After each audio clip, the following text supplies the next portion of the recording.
In the 18th century, Napoleon Bonaparte entered the king's chamber inside the Great Pyramid and ordered his men to wait outside. When he emerged hours later, he was pale and trembling. When his generals asked what he saw, he said, "Even if I told you, you would never believe me. We were taught it was a tomb. Limestone, copper chisels, slaves. But math doesn't lie. This structure is aligned to the geographical center of Earth. No mummy was ever found. And in 2017, scans showed something inside is waking up. Today, we break the seal. Is it a tomb or a machine abandoned 4,500 years ago? 2.3 million stone blocks, some weighing 80 tons. Official history says they used a massive straight ramp to drag stones up. But physics disagrees. To reach the top of a 146-meter pyramid with a slope gentle enough for humans to pull stones, that ramp would need to be 1.6 kilometers long. Constructing that ramp would require more material than the pyramid itself. So where did it go?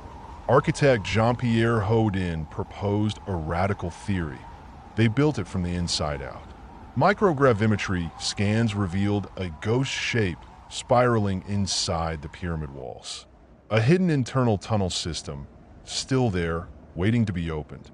This wasn't brute force. This was architectural genius far beyond its time. Let's talk about the material. The inside is made of Aswan granite. On the Mohs scale of hardness, copper is a 3, granite is a 7, diamond is a 10. Trying to cut granite with copper is like trying to cut wood with a banana. It's physically impossible. Yet we see perfect cuts, perfect holes. Look at core number 7 in the Petrie Museum. It's a granite cylinder drilled out of a block. The feed rate, how fast the drill sinks into the stone, is 0.1 inches per revolution. Modern diamond drills achieve only 0.002 inches. The ancient Egyptians were drilling into granite 500 times faster than 21st century technology. Engineer Christopher Dunn suggests this implies ultrasonic machining, using sound vibration to disintegrate the stone before the tool even touches it. Now the biggest lie, the air shafts. The shafts in the Queen's chamber don't even reach the outside. They were blocked by stone doors. So how could they bring air? They weren't designed to bring air in. They were designed to pour liquids down. Traces of zinc and hydrochloric acid were found in these shafts. When you mix these, you get a chemical reaction. You create hydrogen. Why hydrogen? Because it's an energy carrier. Evidence?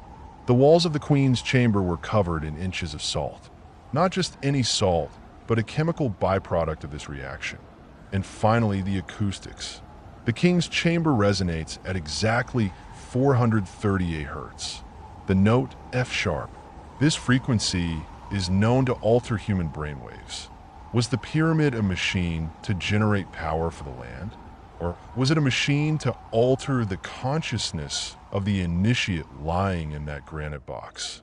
We can speculate all day, but the data is clear. There is a massive void above the Grand Gallery.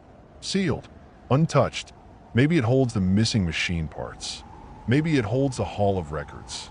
Or maybe it holds the answer to why Napoleon was so terrified. If the pyramid is the machine, the Sphinx is the guardian. And recent seismic scans show a rectangular void beneath its paws too. We are knocking on the door of a forgotten history. Are you ready to see what's on the other side?